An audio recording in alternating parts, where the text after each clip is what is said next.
This is Aaron Levine, LG Insurance Agency, hanging out with Dan Sachkowsky on the Who You Work With Matters podcast. Dan's wearing one of his logos on his chest right now, the Intrepidus podcast.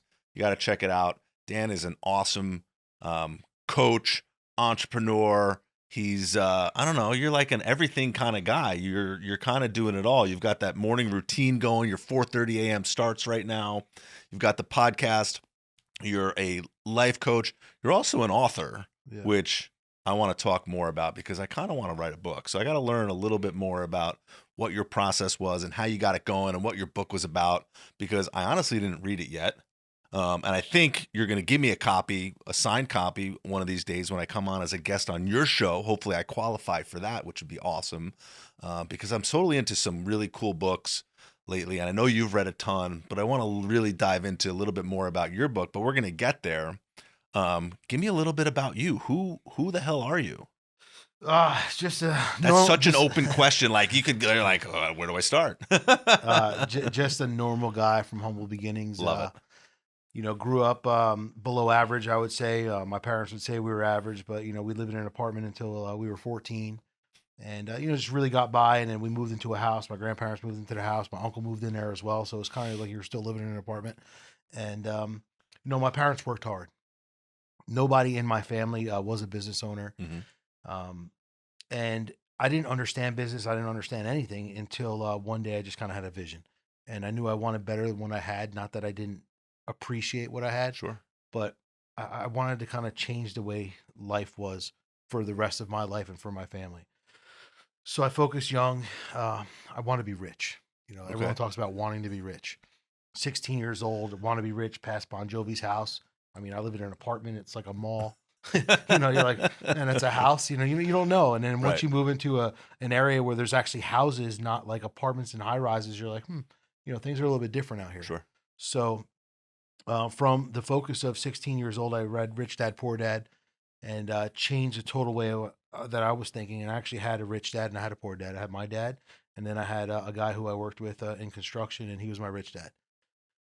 I used to go to his house on Saturdays and Sundays and just hang out there, ask him questions, pick his weeds, do whatever I could do, sweep his garage floor, whatever I had to do for free, just to ask him questions, because he was willing to tell me. Right. And he was somebody who believed in me.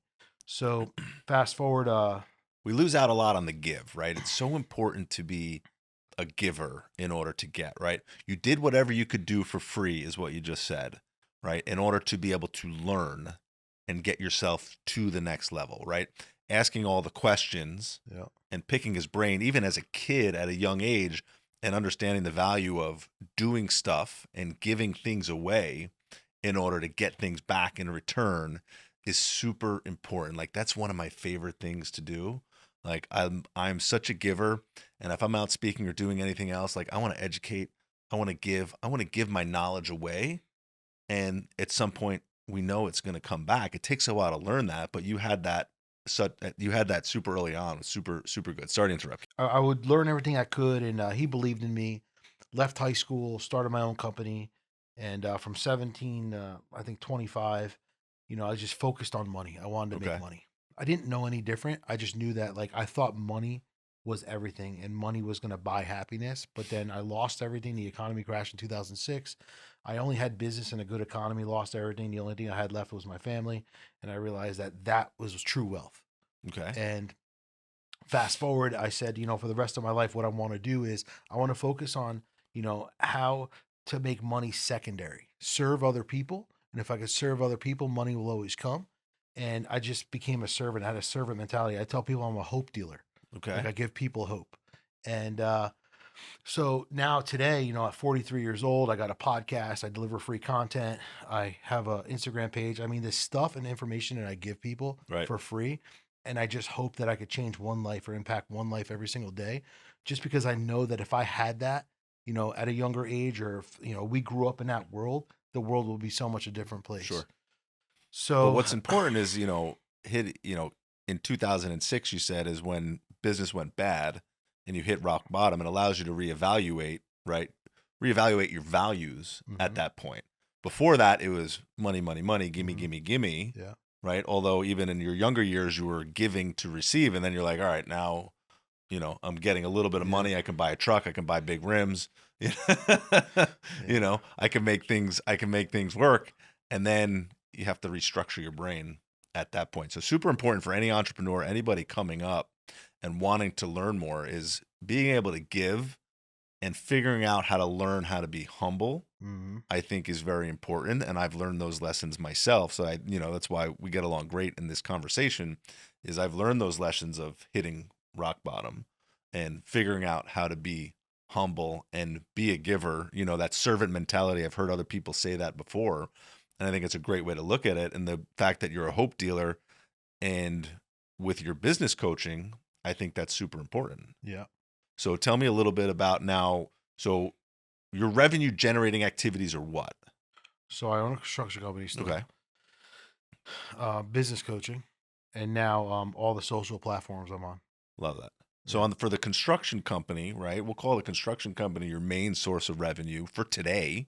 And at some point you hope that that's going to shift. Well, right? I don't ever use the word hope. I know. I'm a hope dealer. You're a hope, but I don't hope for things to happen. I make things happen. You know what I'm saying? You trust that that it's going to shift at some point, but you're able to promote yourself and sell yourself in the business aspect that people that buy from you, even on the construction side, trust you to that point where, they say, Dan, I trust you to remodel my kitchen.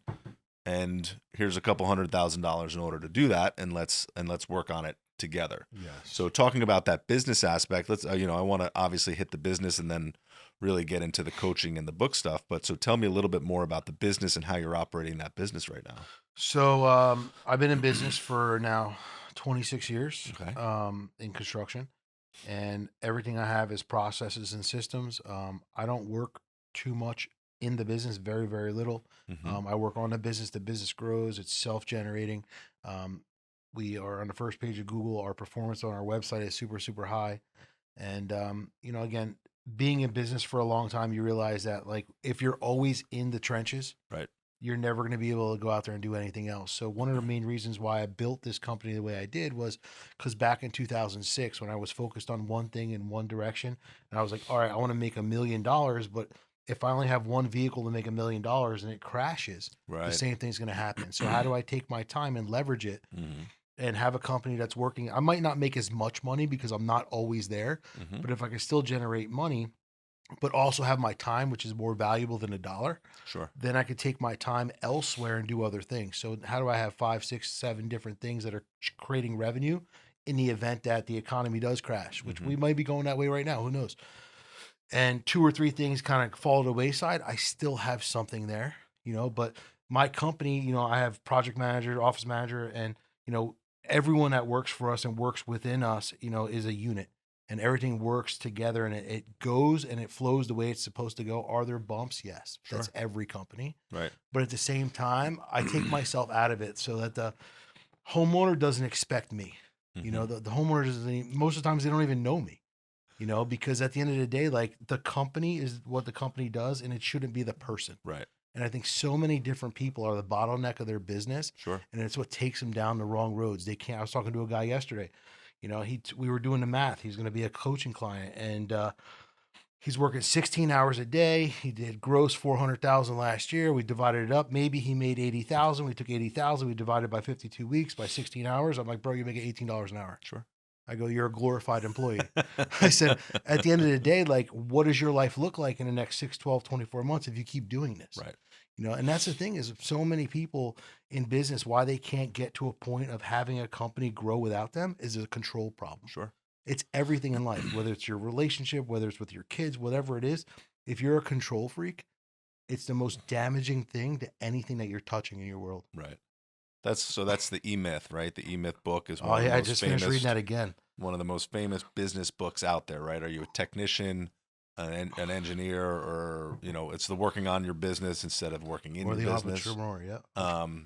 And we've all done it, and I still work in my business in certain aspects, but being able to sit here in these chairs right now is working on my business, working on my quote unquote personal brand. Your brand, yeah. And more importantly for me, sitting in these chairs, and I say it every fucking time, is I learned so much sitting here having these conversations with people like yourself and people that own different types of businesses and people that own different things and do different things. I get to learn so much. Like, I just love being a sponge and getting to learn about what you're doing, because I'll take one thing away from what you're doing and apply it to, it's very similar to this book that I read or what this person is doing, and try to continue to make myself that, what's it, Atomic Habits is that 1%, make yourself 1% better. How can you get 1% better every day? Correct. Do one thing different, and like you said, that guy was working 16 hours a day. Well, he needs to figure out how to buy back his time. And that's the Dan Martell principle, which we talk about so much. Like, there's so much good knowledge out there. It's the application that becomes tricky, right? So when it comes to coaching, how do you get people to get out of their own way? Well, you got to really dive into the problem and feel let them really know that they're the problem. Most people blame. Who wants to admit that they're the problem? Well, that's why you hire me, because I tell you're the problem. My wife tells me I'm the problem too. Well, but you guys are married. You don't listen to each other. So if you like the E-Myth, Traction is a good book to read. Traction is a good book. Very good book. So the problem with people is, it's like when someone's in a bad relationship. The outside world sees it, but you don't see it because you're living through it. Okay. So my whole job is to really diagnose someone's life, figure out where the problems are. How can we take the good things that you're good at and multiply them, the things that you suck at, push them off. Nobody ever wants to deviate tasks. Like, everyone thinks they could be good at the calls, good at the invoicing, good at this. I'm like, you can do things so cheap. Even my video content, I pay pennies on a dollar for my video content to be created. Right. I'd be sitting there all day trying to figure out how to cut a video, how to do this, how to do that. But at the end of the day, like, if I did it, I might get 5 views instead of getting 50,000 views because it's good. Right. I could never make it good, never mind it being great. You know what I'm saying? But that's something that people don't ever want to learn. They think, I'm going to save money. But when you save money, you burn your time, which is your asset. Right. So if you just I like to be out there to earn money. And that's why we come to this studio, right? We're at Rec Productions right now. And I've always shot in here and at other places. And, I need to I need to show up with great guests, sit down, shoot, and they do the work. They make us look good. And that's super important to me. This is not my expertise of cameras and lighting and audio. Like, we have the best quality audio that we're in the studio right now. So it's amazing the product we get. And you're right, I can never reproduce this by myself, nor do I want to. I want to focus on what I'm good at. And I think that's super important. But it's difficult when people are on the come up and finances might be a little bit tighter to figure out, what do I do? What do I outsource? How do I do it and take myself to the next level? And again, getting out of your own way is the trick. It all starts with, I think, the smallest things in business: invoicing, emailing, taking calls. Those are cheap. Right. You can hire somebody cheap. And once you could do that, how much time have you freed up? Like, I told them about a call service yesterday. I'm like, bro, I can hook you up with a call service. Maybe you're going to spend $200 a month. They're going to take all your calls, filter your calls. They're going to literally pre-qualify every single person who calls. And you're not doing anything. You're getting the lead qualified versus you asking the questions. Are you kidding me? He's like, really? I'm like, yeah. And I'll go, at the end of the day, like, look at all this content you're trying to shoot. Shoot one day of video content, send it to my dude, pay him like $200 for the month, bro. You have like 80 videos. You know what I mean? Like, you crazy? Like, and you could still do what you're doing. Right. And he had to push our call back yesterday because he's like, oh man, I'm tied up on a job, blah, blah, blah. And it's every single time like I go to talk to somebody, it's like, you don't realize the reason why you need me is because you just told me that you're too busy to take this call. Right. It's like everything else. That's adversity. And when the times of greatness start to enter your life, or like, I believe like when God puts opportunities in front of you, the devil's coming back 10 times to fight you harder. Sure. So it's like every time you have an opportunity to get better, there's going to be some kind of roadblock in front of you, but now it's your choice: excuse or result. Right. No, I love it. I mean, it's super important. Very difficult. But again, having a coach, having somebody like yourself to have those conversations with is the key, because you can't have those conversations with yourself. Right. Very difficult to have that conversation with yourself. So tell me a little bit about the podcast. I mean, you're wearing the brand. So the podcast is to support the coaching business. The podcast is to support your brand. Tell me about Intrepidus. What does Intrepidus mean? So we have two podcasts. Well, I have two podcasts. Intrepidus podcast is the Latin word of fearless. So Awesome. we bring on business owners or anyone of significance, and what I mean is someone who's done something to fight their fear power Okay. and get out of their own way and really accomplish something. Whether it's an athlete, someone who's a high level employee, a business owner, and we just talk about like through the inception of whatever it is they did, Right. what did they have to overcome? If they're juggling a family, how do they juggle their family with that? What keeps them up at night? Different things to help the audience know, like, hey, you're not alone. Like this guy's doing what you're doing, and maybe he's doing it on a higher level, but look where he started. Right. Look where she started. So it's really a commercial for every business owner we bring in. Number one, to bring them back to day one. Okay. To bring them back to today. Let them hear themselves, because after they hear themselves, they go, man, I got to change that. Number one. Number two, someone in the audience is like sitting on the couch like this, like, fuck, that's me. Right. Like, and then they get tuned in and they just help one person. So we're literally just delivering free content and getting people, interviewing people to literally show their best self from who they were to who they are now, and just let the audience kind of tune in. Right. Then I have the Big D podcast. The Big D podcast is me. That's my brand. It's a mindset podcast, different topic every week. I really bring down like different problems, and I come up with solutions. I talk about personal experience, famous experience, all different things, and I get people, to challenge themselves, call action, and then I guide them to my website or guide them to Intrepidus or guide them wherever they're looking to go through that. And it's just a tool. So my second book is ready to come out. It's called Failing Your Way Uphill. That's awesome. And it talks about 15 life failures that I've used for success. Okay. Failure is a paralyzation tool for most people. As soon as they hear failure, it's like, all right, the tool's broken. Like, I can't do this. Sure.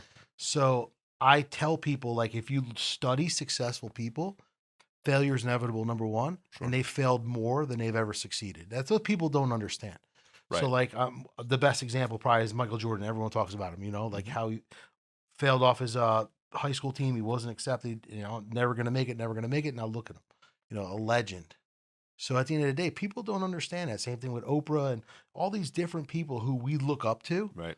and maybe looked up to as children. We don't understand like how this stuff came about. So they've had to attract massive failure and get massive amounts of people to tell them that what they were doing was a bad idea, but they stuck with it.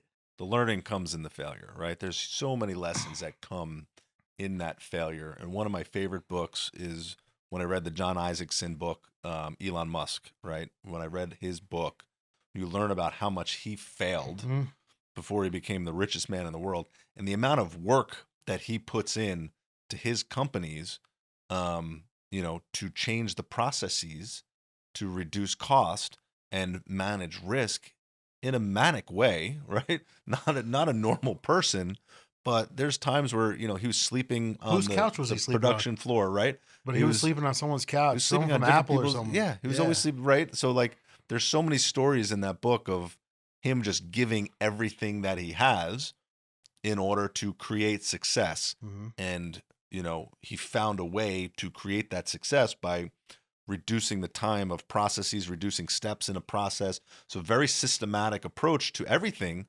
but always with the Mars dream at hand, right? I'm going to send humans to Mars, and the adversity that he had as a child, and now he's not as well of a respected person when it comes to politics today, but that adversity as a child and his vision and his dreams and just the tenacity to put it to work. I don't ever want to work that hard, by the way, right? Like, look at that. That's not me. I want to be comfortable and do different things, and I want to be successful in my own right.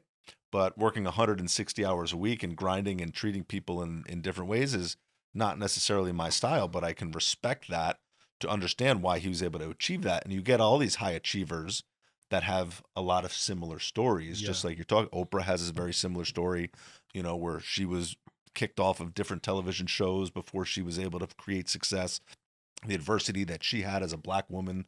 So there's a lot of those great stories. And I think those stories are important for entrepreneurs, and you being able to then tell those stories, right? In your new book, Failing Uphill, right? Fail Your Way Uphill is going to be an awesome read, because those are the stories that you want to read and then think about your own stories. Because I can elaborate on many of my own failures, Yeah, so and that's I what that can't book wait to is have more those are failures. my failures in the book. And I'm going to have Yeah, more, absolutely. and you're going to have more, Of right? course. So I think it's super I important keep like to having a failure. I'm like, shit, I need to add another chapter. add And I'm like, another. no, I can't do that. This 15's book's never going to come 15's a out. good number. Don't say 27, The book's never going to come unless out. it's 48 Laws of Power. They got away with 48, and then then there was 49 and 50 that came along with it. But 15's a good round number. Nice, good stories for you to put out there. So I can't wait to read it. Now tell me, what was your first book? So, Life-Defining Moments by Bold Thought Leaders. I was Okay. a co-author in that book. All right. So when you do come on a podcast, you will get a copy. Love it. And I wrote a chapter. So 14 people wrote a chapter, became a New York Times bestseller and Amazon bestseller literally in 24 hours. And that was great because there was so much hype and so many people pushing for that. Okay. Now I knew it was time for me and my book. Okay. You talked before about everyone wants to write a book. A lot of people tell me, "Oh, I want to write a book. I got such a good story." I go, "No one gives a fuck about your story." No. So at the end of the day, like nobody's gonna. You know how many people have written books and they literally don't go anywhere, Right. Because people don't know who you are and they don't care who you are. Sure. So that's why I'm building a brand now, and Mhm. I want to get my YouTube following up to 100,000. Get my Instagram to 100,000, almost there. And once I have that audience, I can push the book, and I'll have people who are actually genuinely interested in the Right. book, Right. and then want to read a book and then be able to promote the book. So everyone wants to write a book, but they got no following. They don't talk to anyone. They have no friends. Like, where's that book going to go? Unless you're giving it away at ShopRite, but you're probably ain't nobody going to read it.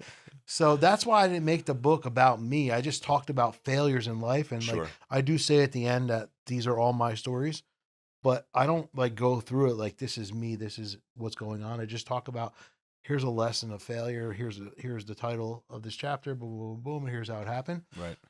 But I realized the only way for me to get this to an audience and to get this to actually move is to build my brand, build who I am, and get it out there. And then if I want to make 10 other books, it's fine.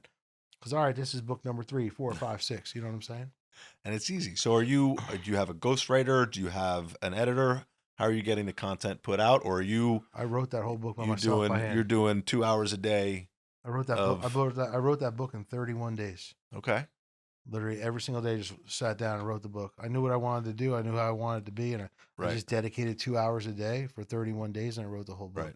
That's awesome. And even if you don't have a following, it's okay to write a book. You just might not sell it. And most people are not writing books to sell a lot of copies, right? I think that's important because there's so many books, especially with the way Amazon technology is and the self-publishing that's available out there as a tool.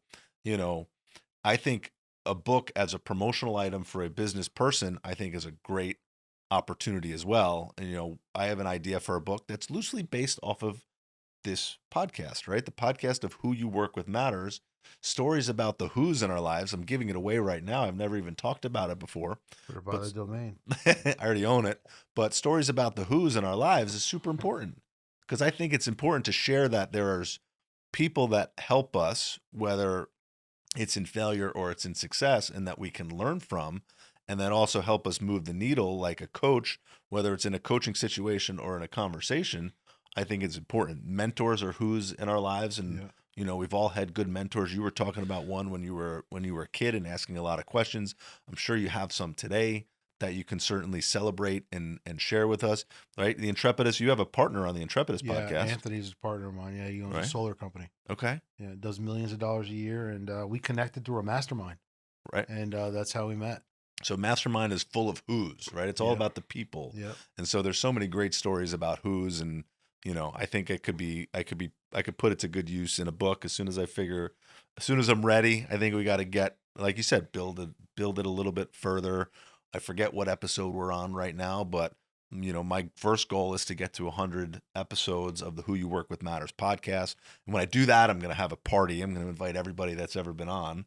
And steal my ideas, and put that all together. You're not the first guy to do that either. No, we're coming up on episode 50 of Intrepidus. I love it. And my buddy who owns a restaurant is going to be our 50th guest. Okay. So we're actually going to do like every single business owner that was on all 50. We're going to invite just them. Perfect. And then we're going to do it for every 25 after that. Okay. And it's going to be like a real networking event of masterminds. Okay. It's going to be like a 4-hour event. where everyone just talks to each other, meets each other, because that's where people collab. Sure. And networking is huge. And I think a lot of people have a misconception. There's so much networking bullshit going on out there, and Do it all day. people who make no money show up to everything, but people who bring We value, know who's going to show up for a free sandwich. exactly. People who bring value will only show up for other people who are going to bring value. Right.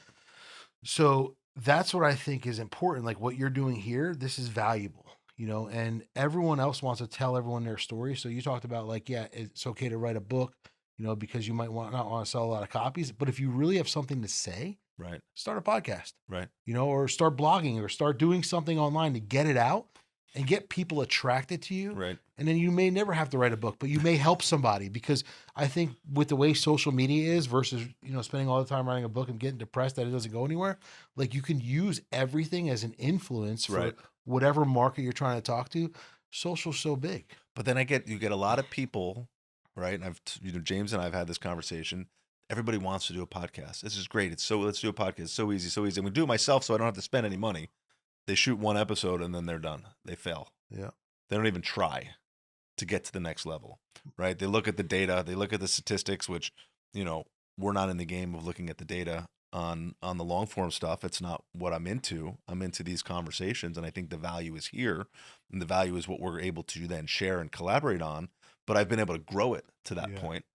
But people quit way too early in their journeys, and it's sometimes difficult to find a voice. This is my third iteration of podcast, and we just keep growing and getting better, and I have a good time doing it. I think that's the most important. If anybody wants to start a podcast, build your brand, and it's a great way to get free content out there about whatever subject matter expert you are, whether it's in technology, in construction, right? You could start, you probably started talking about simple things in construction as, one way to look at it.